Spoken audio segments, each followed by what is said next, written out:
ব্রাহ্মণবাড়িয়ায় পরিদর্শনে স্বেচ্ছাসেবক দল নেতা ইয়াসিন বাবু।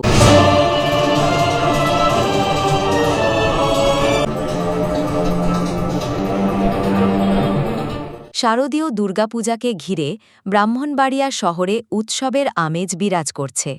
সনাতন ধর্মাবলম্বীদের সবচেয়ে বড় ধর্মীয় উৎসবকে ঘিরে নিরাপত্তা ও সুষ্ঠু পরিবেশ নিশ্চিত করতে কাজ করছে বিভিন্ন সামাজিক ও রাজনৈতিক সংগঠন। এরই অংশ হিসেবে ব্রাহ্মণবাড়িয়া পৌর স্বেচ্ছাসেবক দলের পক্ষ থেকে শহরের বিভিন্ন পূজামণ্ডপ পরিদর্শন করা হয়েছে। রোববার ২৮ সেপ্টেম্বর বিকাল থেকে রাত পর্যন্ত পৌর স্বেচ্ছাসেবক দলের সদস্য সচিব ইয়াসিন বাবুর নেতৃত্বে একদল নেতাকর্মী পৌরসভার ৫ ও ৬ নং ওয়ার্ডের একাধিক পূজামণ্ডপে যান।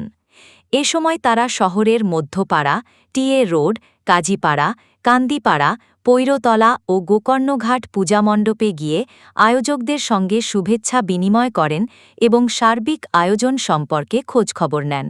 স্বেচ্ছাসেবক দলের নেতাকর্মীরা জানান, পূজামণ্ডপ পরিদর্শনের মাধ্যমে তারা আয়োজকদের পাশে থাকার প্রতিশ্রুতি দিয়েছেন।